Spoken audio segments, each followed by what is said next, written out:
To those of you who have just joined us, good morning and welcome to today's webinar, Self-Determination, Tips for Including Students in Their Education and Transition Planning. My name is Claire Robinson and I will be your host for today's event. It's great to have you all here today. I have the distinct pleasure of introducing today's speakers, Deborah Hammer, Sarah Cornett, Justin Boatner, and Danny Gulyn. Deborah Hammer has worked professionally for over 2 decades on behalf of individuals with disabilities and their families. Ms. Hammer is currently employed by Arlington Public Schools as an autism specialist, where she provides training and support to school staff, parents, and students. She also frequently presents at national and international conferences. As co-chair of the Northern Virginia Transition Coalition, she helps organize Future Quest, a regional college and career fair for students with disabilities. She serves as secretary of the Fairfax Area Disability Services Board and is the founder and facilitator of a social club for young adults with autism and related disabilities, Cool Aspies, and is advisor to the Order of Self-Determination, a student self-determination club. Sarah, Justin, and Danny are all members of this club. Justin Boatner is the rowing captain for the Athletes Without Limits rowing team in Washington, D.C., and has won a few major regattas with the team. He enjoys public speaking with the clubs he is active with, including Best Buddies and the Order of Self-Determination. Sarah Cornett will be graduating from Program for Employment Preparedness at the Arlington Career Center in June and hopes to start taking classes at the Northern Virginia Community College in September. She has been a member of the Order of Self-Determination since it was started. She has attended the annual I'm Determined Youth Summit at James Madison University 4 times and enjoys using her self-advocacy skills in school, at internships, and in life. Danny Gulyn is in his first year in the Program for Employment Preparedness at the Arlington Career Center. He enjoys using electronics, listening to music, and baking. He is also a rower and a good swimmer. So without further ado, I'd like to turn the presentation over to Ms. Hammer. Deborah, take it away, please. Thank you. Good morning, everybody. It is my pleasure to be here today, especially with 3 of my students who volunteered to help with this presentation, which was created by the entire Order of Self-Determination. And I have here with me today, Justin. Hey. Sarah. Hello. And Danny. Hello. Hello.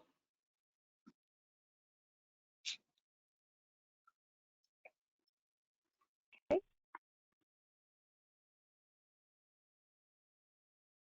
So what is self-determination? Go ahead, Sarah. It is knowing and believing in yourself. Knowing what you want your future to be like and how to plan to achieve this future.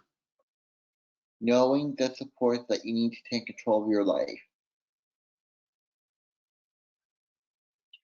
Why teach self-determination skills? Too often people with disabilities have decisions made for us rather than with us. Students will have more of a buy-in to special education services, therapists, and support if we have a say in them. Research indicates that self-determination skills are linked to improved outcomes for students with disabilities in the areas of academics, employment, and independent living skills. It is the law. It is the right thing to do. Domains of self-determination. The domains are self-awareness, self-advocacy, self-regulation, goal setting, problem solving, internal locus of control, and decision making.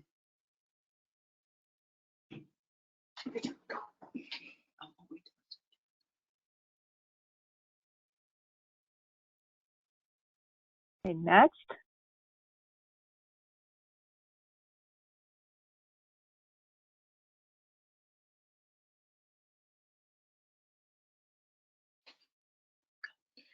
Power standards. Our teachers, Christina Eager, Lauren Donato, and Deborah Hammer, created power standards to help you and students better understand each of the self-determination areas. You can use these power standards with your students when you are helping them create their self-determination IEP goals. As Danny said, we created power standards to help everyone understand a little bit more about the different aspects of self-determination. Since there are so many different ones, we want you to understand both what they are and how to use them when you're working with your students. And for those of you that are self-advocates, this is a great place to start in your journey for self-determination. You can use these as sort of a scaffold to know what comes first and what might be a little bit more challenging. The first one is self-awareness, which is the skill of knowing one's own strengths, abilities, and limitations, and knowing how to use these unique attributes to beneficially influence one's own life. And the power standards are: the student will identify a certain number of things that they are good at academically, socially, and/or vocationally. Student will identify a number of things that it need to work on in the areas of academics, social skills, and vocational skills. The student will identify their interests, hobbies, and preferred activities.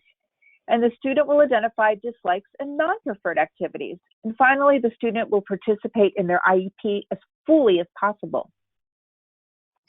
Next one is self-advocacy. These are the skills needed to be able to speak up or defend a cause of personal interest. Power standards are: the student will be able to state what their disability is. The student will be able to state how their disability affects them. The student will be able to ask for help. The student will be able to identify who they can ask for help in a given situation. And they will be able to identify supports and/or accommodations that they require. Self-regulation, the process of monitoring one's own actions. Student will be able to identify their own personal emotion. The student will be able to identify their own current state of regulation, such as expected and unexpected. The student will be able to identify the expectation for self-regulation in a given setting, such as in a cafeteria or a math class. The student will be able to identify strategies that allow them to maintain expected behaviors for a given setting. And the student will be able to use strategies that allow them to maintain expected behaviors for a given setting. The next one is goal setting and attainment, the skill of determining how you are going to accomplish what you want, setting the goal, putting it into action, and measuring success. The power standards are: the student will demonstrate understanding of what a goal is.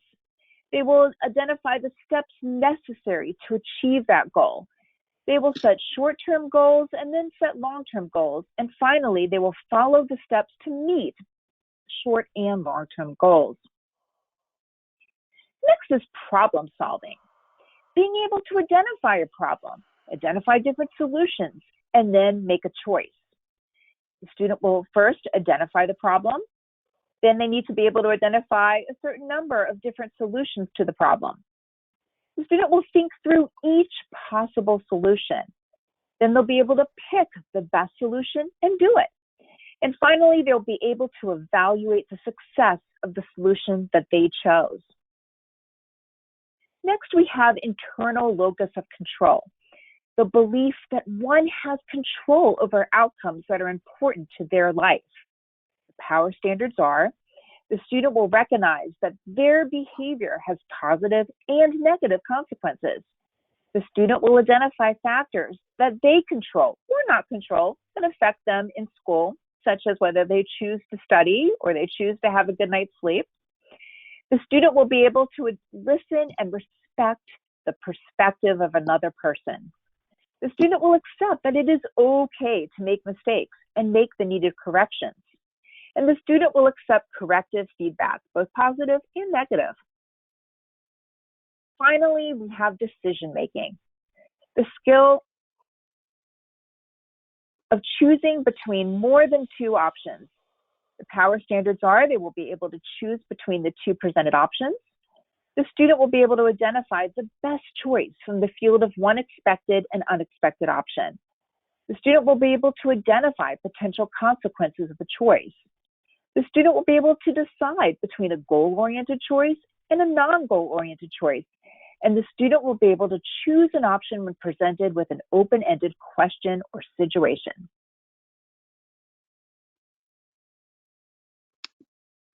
How to teach self-determination. Things you can do to help your student or children become self-determined. Teach them self-determination skills using lessons from I'm Determined and other places. Involve them in their IEPs. Help them create self-determination clubs.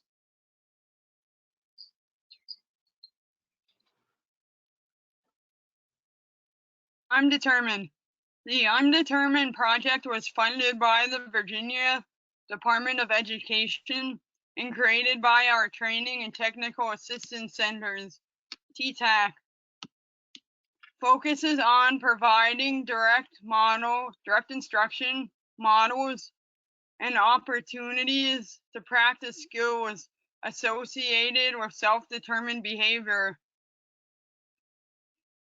This project facilitates youth, especially those with disabilities, to take control of their lives. Use templates from Undetermined, one-pager, and good day plans. As Dana said, there are some templates that you can find on the I'm Determined website, and those include a good day plan and a one-pager. The good day plan is a document that you can use to help a student, or you can help yourself, for those of you that are self-advocates, have the best day possible. The one-pager is a document that helps you in your journey towards self-awareness and finding out what your strengths are, your interests, your preferences, and what your areas of need are. And this is great information for helping you take control of your IEP as well. We'll show you a few examples. Here's one where a student was able to think about what his different needs were, what his strengths were. And you can see that he wrote those down here. Here's another one that uses mostly pictures. So you can use either one. If you have a student, or you are a student who communicates mostly using visuals, that's fine. You can do that with these templates. Here's another one that combines both of them.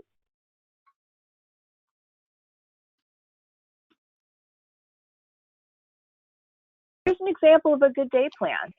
You can see that the student has identified what happens on a good day. If it happens now. What supports are necessary.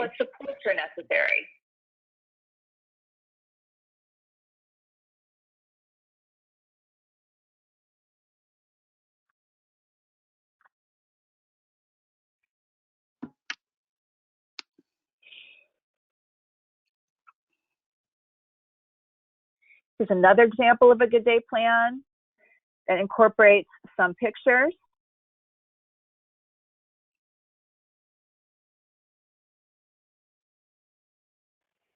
So here are some other things that you can find on the I'm Determined website. Includes guides for students to help them understand what their IEP is and what their transition plan is. There are some templates, as I mentioned before. There are self-determination checklists. So if you're not sure where to begin when you are providing instruction on self-determination, this is a good way to find out. There are some documents on disability awareness. There's some information on anti-bullying and pro-inclusion resources. And there are also documents in Spanish. And all of these are available in your handouts.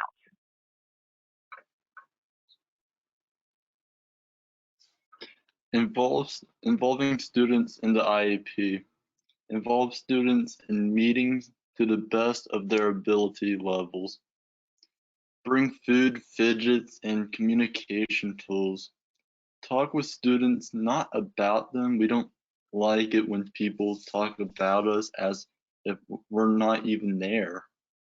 Have students prep presentations ahead of time that covers main concepts of their IEP.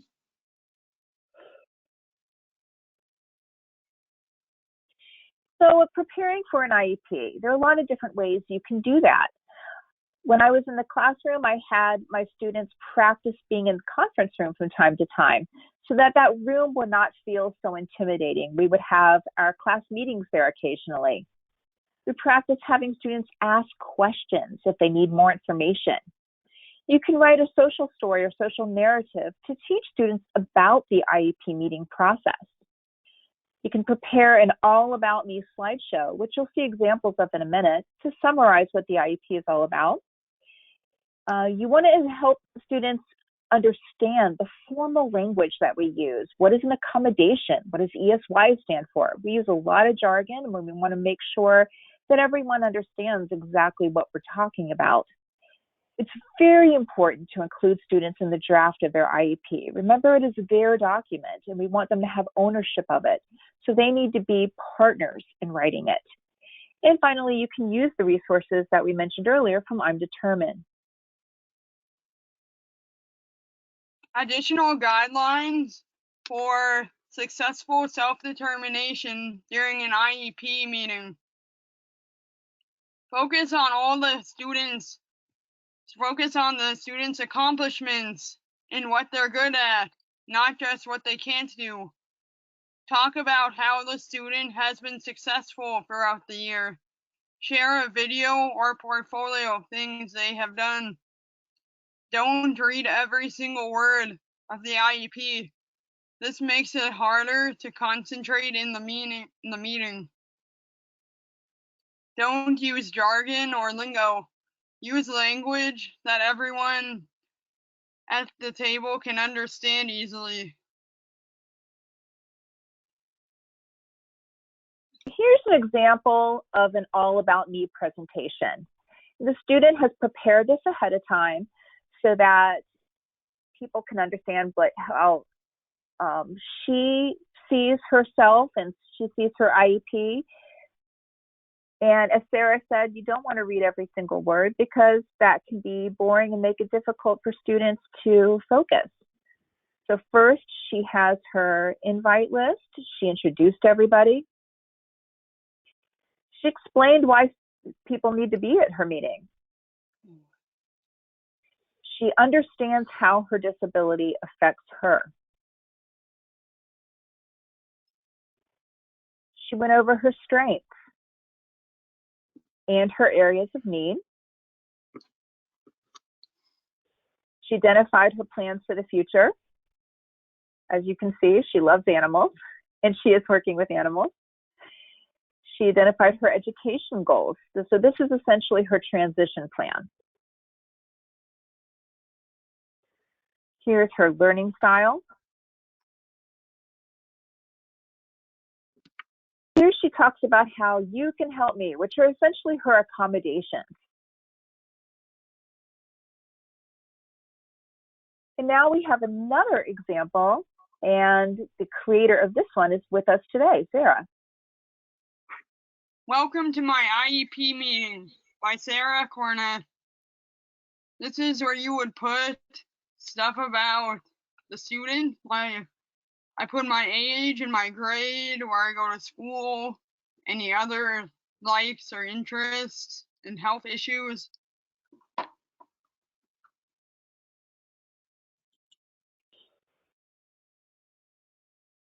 This is where you would put what you're good at.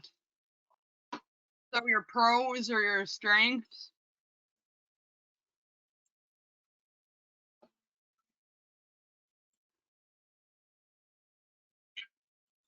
This is where I put what I want what I need to be more independent.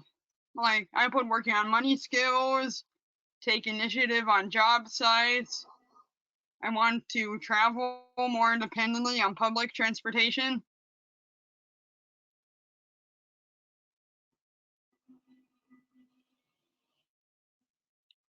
This is things that help me learn.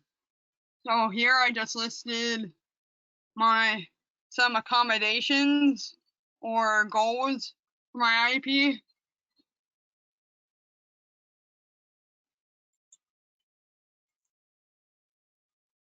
This is where I put what I want to do in the future. I want to work with, like I said, I want to work with kids. I want to go to Nova. I want to get better at being part of my community.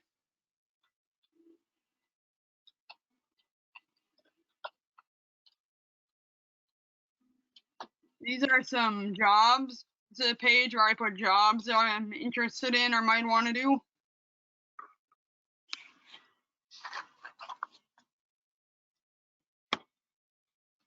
This is where you will put their living arrangements, whether it's independently or in a group home or living with friends or their parents.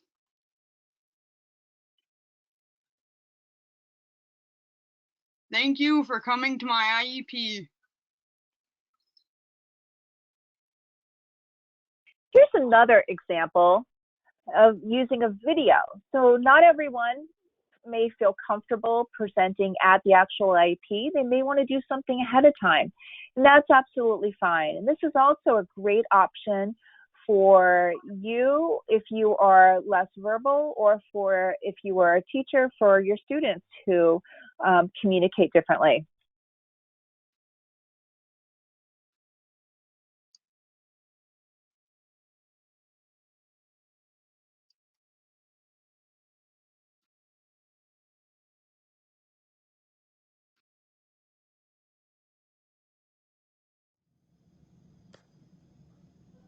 Welcome to my meeting.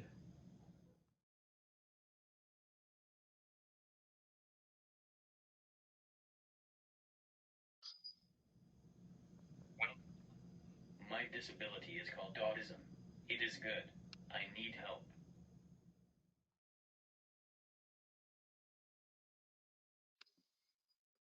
My disability is called autism. It is good. I need help. My strengths are adding, reading a story, and computer.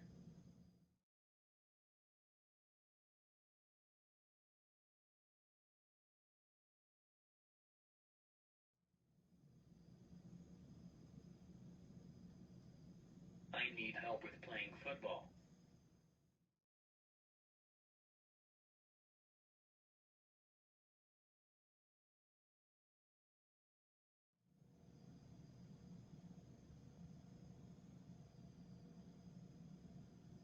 I plan to work and be the boss.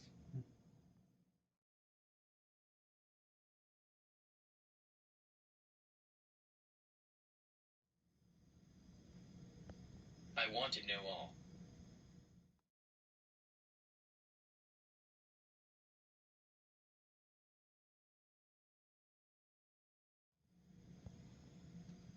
You can help me by giving me food.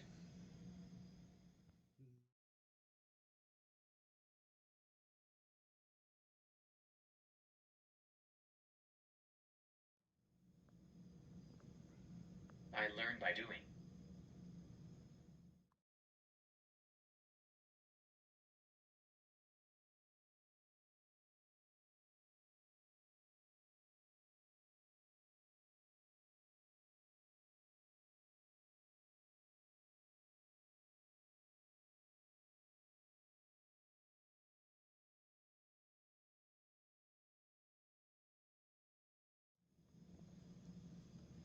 Thank you for coming.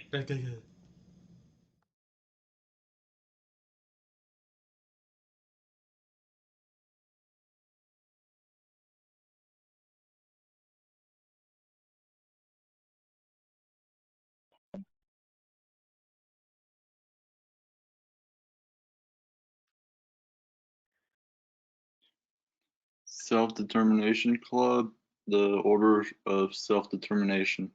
We started our own club to learn all about self-determination and teach other students about it.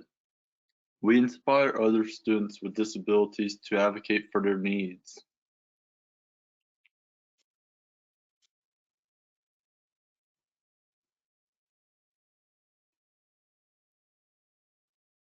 Annie. We meet once a week. Our activities include working with classrooms from preschool to high school age, mentoring other students with disabilities, planning and hosting an annual conference for our peers. Here are some pictures from last year's conference that the students organized. And the club members plan everything from the food, the invitations. They choose the keynote speaker, which has always been a graduate of Arlington Public Schools who has a disability. They plan the icebreakers, the breakout activities, really the entire thing. So you can see that we had over 100 students attend last year from all of the different high schools in Arlington. And this year we're moving to a virtual conference, and next year we hope to be live again. Here are some additional resources to help you with learning about self-determination. It includes the National Gateway to Self-Determination, PACER, the Autistic Self-Advocacy Network, Cognitopia, which is a great resource for creating portfolios and those presentations that students can do at their IEPs. Right now, Sarah is using Cognitopia to do a person-centered planning meeting or PATH meeting, which is going to help her plan what her dreams and goals are 10 years from now and how to achieve those goals. West Virginia University Center for Excellence in Disabilities and a Student's Guide to the IEP. All of these, again, are in your handouts. Here are some books about person-centered planning that you might find useful.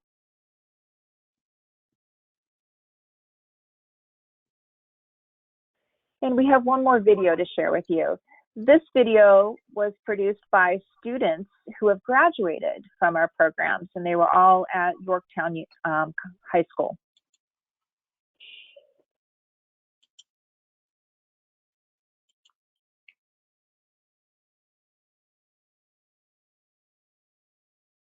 Go.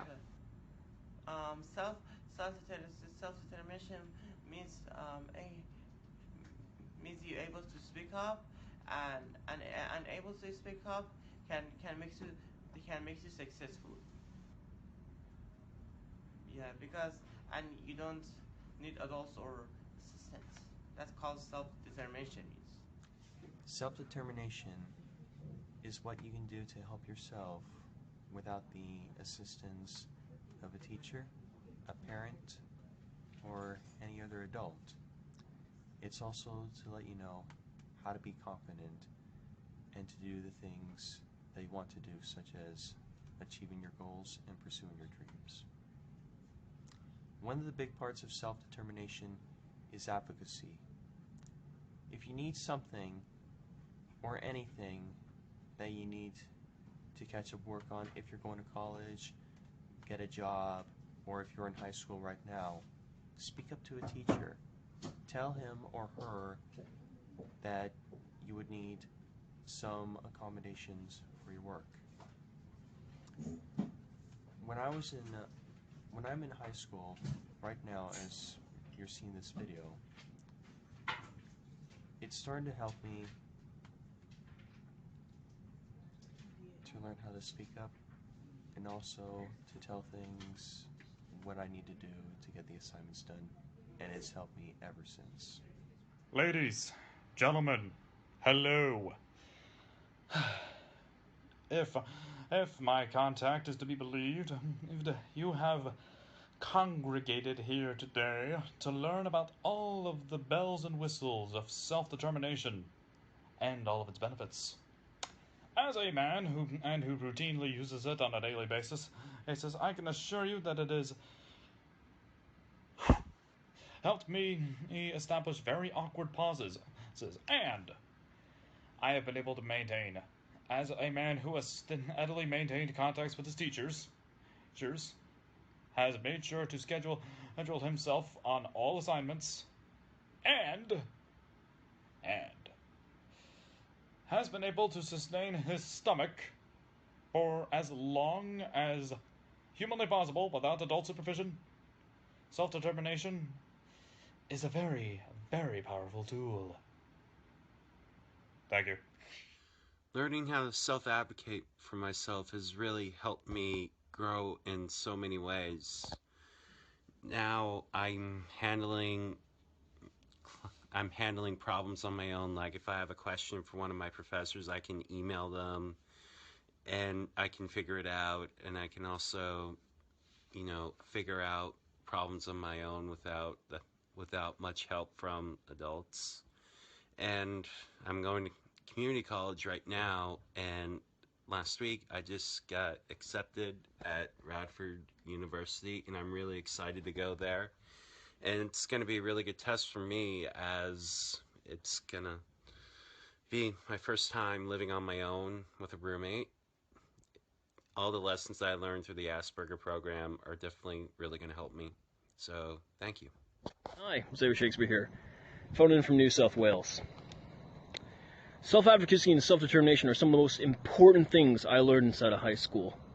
With self-advocacy, I learned to really think for myself, act for myself, be my own person, walk through life without somebody holding my hand.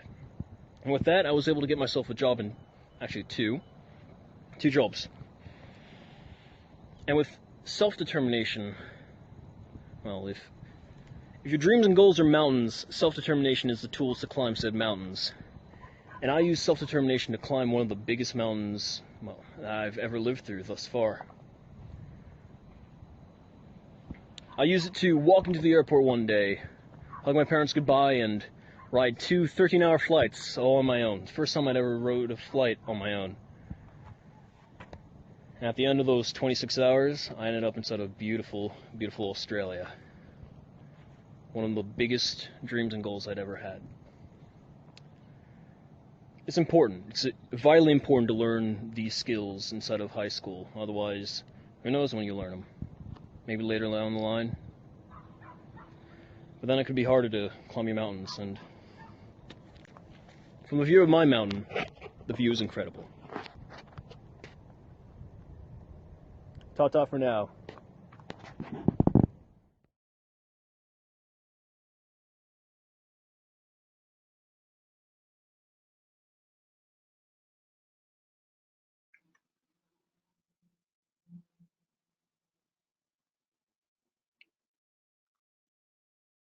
I want to thank everybody who helped create this presentation today.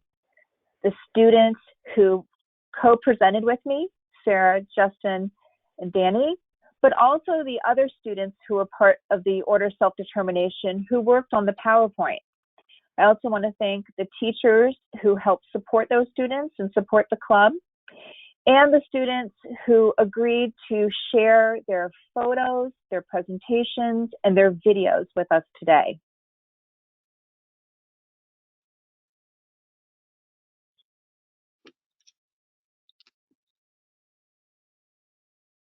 Great, thank you. So that concludes the presentation portion and begins the Q&A session of today's webinar.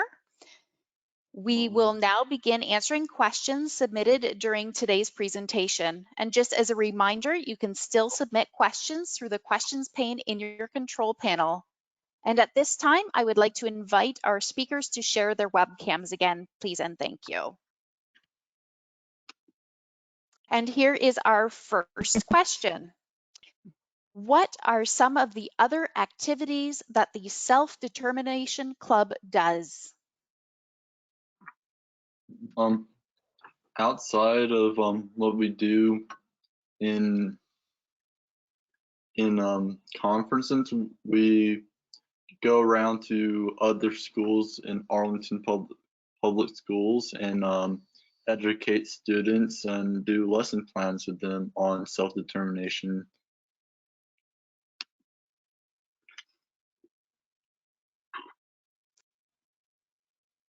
Great, thank you. Our next question is from Jesse, and that question is, how do you use the power standards? Are they hierarchical or more of a checklist for each domain of self-determination? Are these tracked? And if so, who decides when they have been completed? Is it the teacher, the case manager, or the student, or the parent? That's a great question.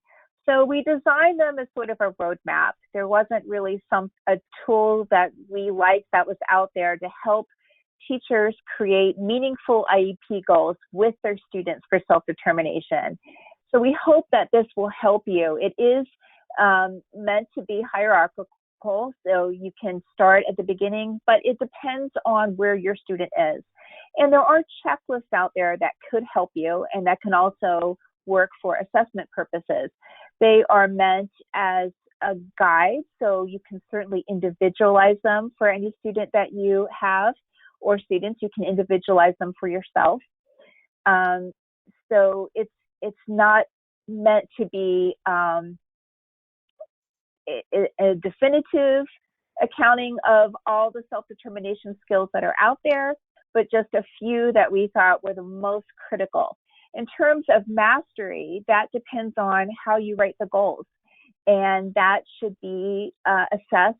It can be a self-assessment, it can be done by the case carrier, it could be done by a therapist, or a combination. Perfect, thank you, Deborah.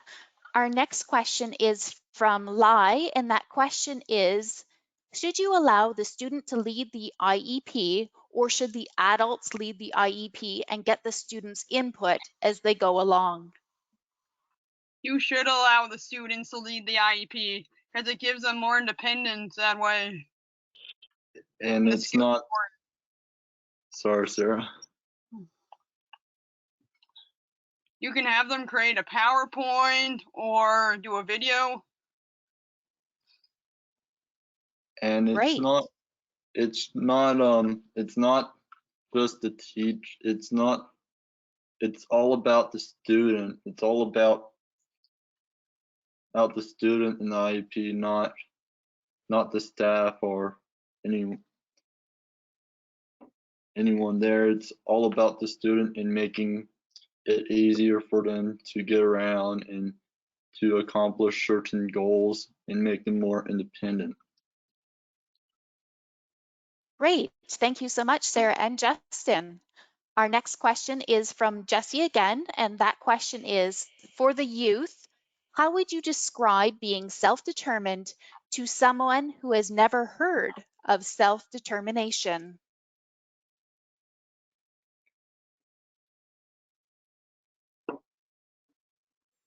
How to describe it? Yes. I think this is a question that all four of us have to go in on. I think, in my opinion, it's hard but worth it.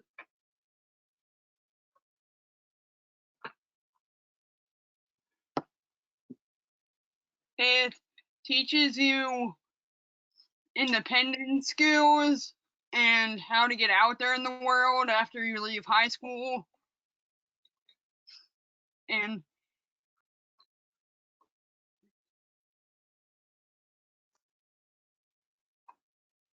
Great, thank you, Sarah. Danny, did you have something to add? No. Okay, we will move on to the next question then. And the next question is from Marcella, and that question is, when do you start to teach the self-determination skills? Like, for example, what age or grade? As soon as possible. As I would say early as possible, as soon as you get the IEP set up and as soon as they're able to get in there.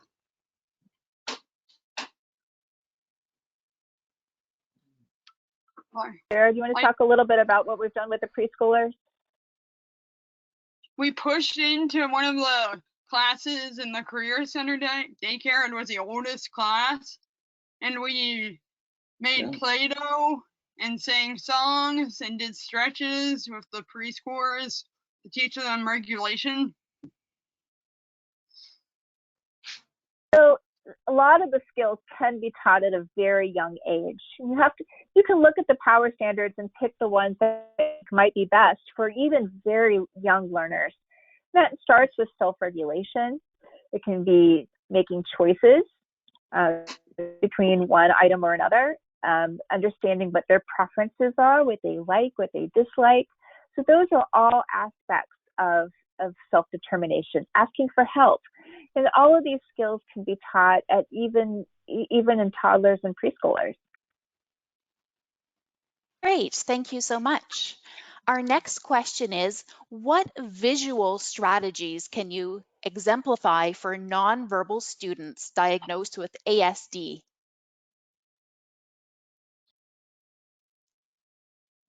All the students here have benefited from the use of visuals. Visual supports are extremely advantageous for all of our learners because they help students express themselves, they help them make choices, they help them understand concepts that may be abstract.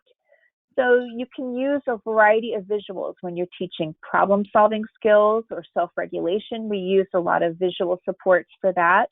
You might use symbols from Boardmaker. Boardmaker Online has a lot of templates. Or you can use photographs. We use a lot of photographs of our students and videos of our students to help them learn different aspects of self-determination. Video modeling is a very powerful tool, and I recommend that. But you can use, oh, go ahead, Justin. Oh, sorry, Ms. Hammer, go ahead. I was just going to say, you can use visuals to teach all of these skills. And I think you should. I think just lecturing is not as powerful as integrating visual supports to teach any one of the self-determination domains. We can add. We even use them in PEP all the time. We use visual approaches, and for our CT classes, our educational career technical classes, we use visual approaches all the time. Even with students without disabilities, we use visual approaches because it's a lot easier to show someone instead of going on for hours on work.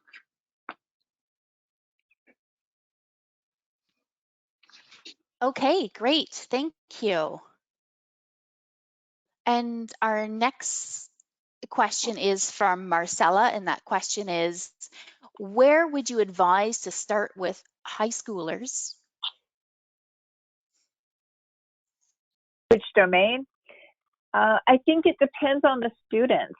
So, and I mean, all of them are good areas to start with. I would suggest starting with a couple of the templates from I'm Determined. Starting with self-awareness is a really good one because you need that to help create your IEPs. And it's important for students to be aware of what their strengths are, what they're good at, what they like, what they don't like. Their preferences are really important. And that's necessary for helping craft their accommodations as well. So that might be a good starting place for high school students, but really you can start anywhere. Again, self-regulation, understanding coping strategies when you're stressed out or anxious. for those of you that are teaching at home right now, which is all of us, that's a great place to start. And in the order of self-determination, that's actually what we're focusing on right now, because a lot of people, a lot of their classmates are feeling anxious and overwhelmed without the regular routine and schedule of their lives. So that might be a domain that you want to focus on at the moment. Great, thank you so much. Our next question from Aaron is, what has been the most helpful things our teacher has done for you? What makes a teacher good? I would say patience. Patience can go a long way, and taking everything nice and slowly, and just listening and understanding the student. Using creativity is another one, and making the lesson fun.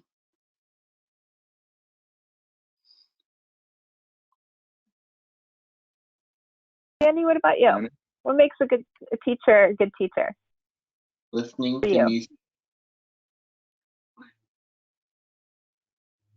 Listening to you, yeah. And actually, I would like to add understanding the student's strengths and abilities.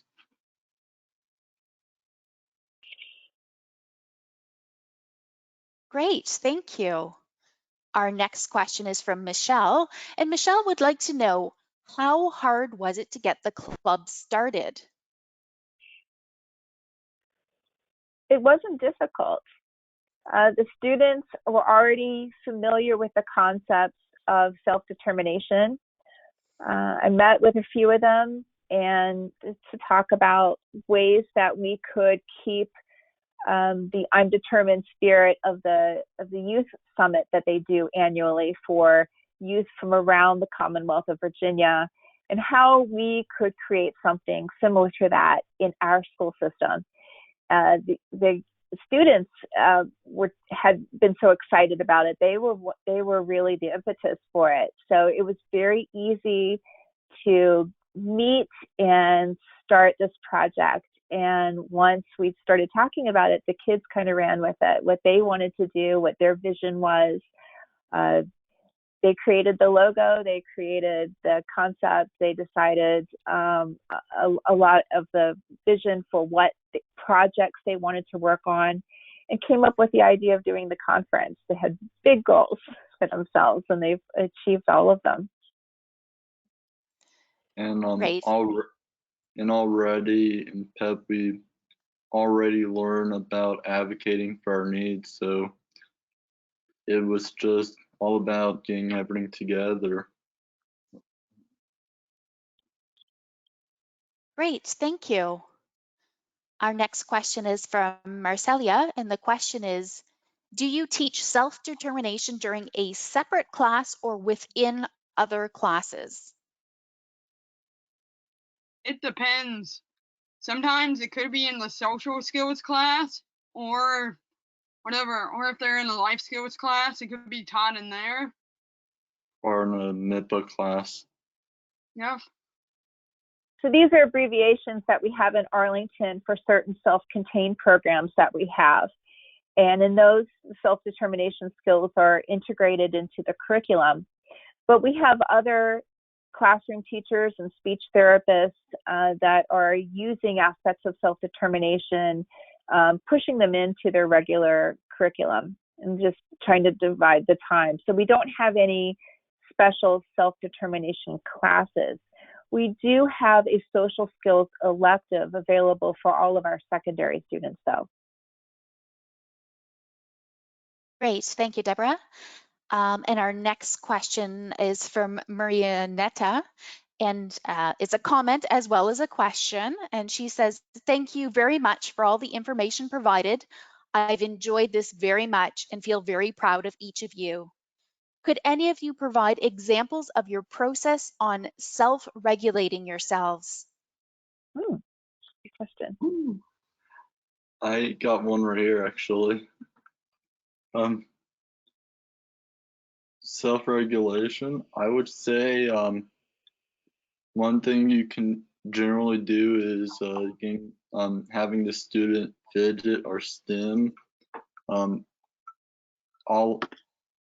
Pretty much all 4 of us on the panel has a form of stimming or fidgeting, and those are really good ways of regulation.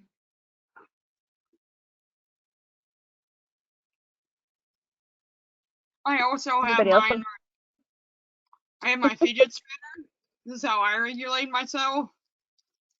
My Chewy.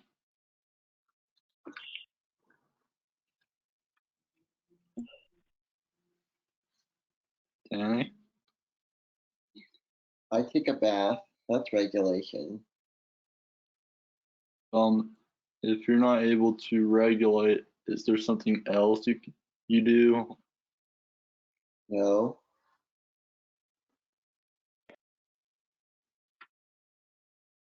Some of our students have calming menus that they use that are individualized for them, that might have some strategies that they and their teachers and therapists have discovered have helped them either stay more alert, which could be a fidget, or to calm themselves down when they feel they need to do that. We also, in our school system, many classrooms utilize the zones of regulation to help students better understand their current state of regulation and the tools that they need to either feel more alert or to feel calmer.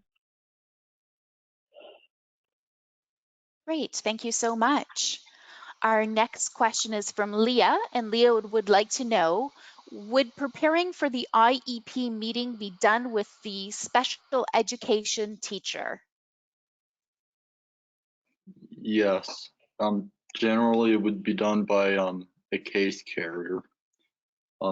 That's what's generally called special ed teacher or life skills teacher, MIPA teacher, social interaction in class, anyone that the student would have an IEP with. Typically it would be done with their case carriers.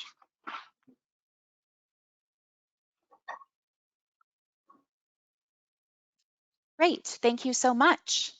Our next question is, for the students, do you like being part of your IEP? Yes. Yes. It gives me more independence. It teaches me the skills I need for after high school. Great, thank you, all of you. Sorry, Justin, We did you have find something that else even you'd like to say?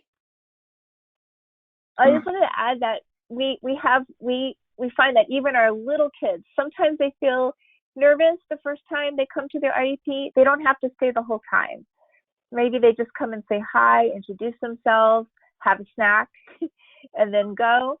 And as they get older, they get more and more comfortable and begin to develop a sense of ownership that it is their meeting. Justin, go ahead. Did you have something? Sorry, I lost it. That's okay. That's okay.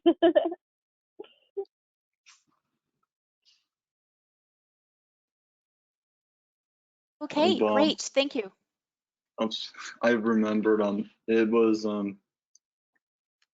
having a sense of confidence and being able to express myself in a fun way.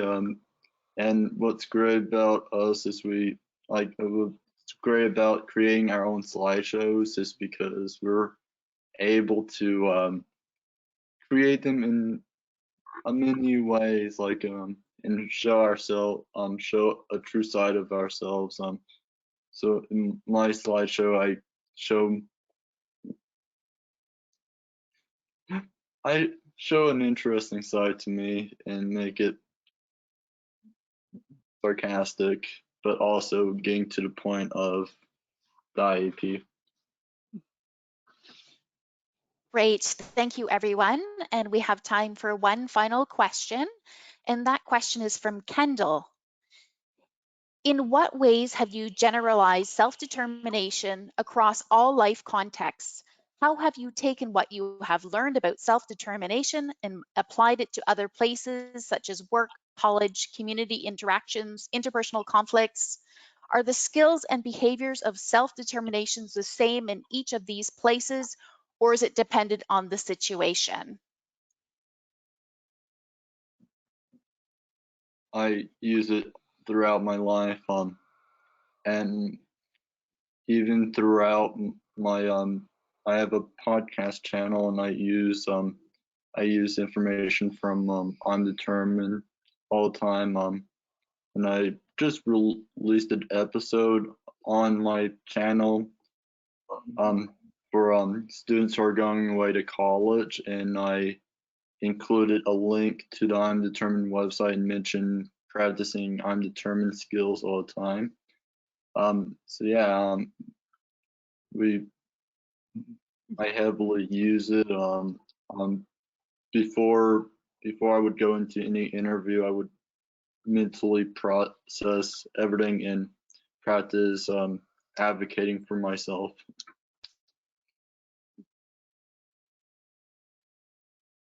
Great, thank you so much, Justin.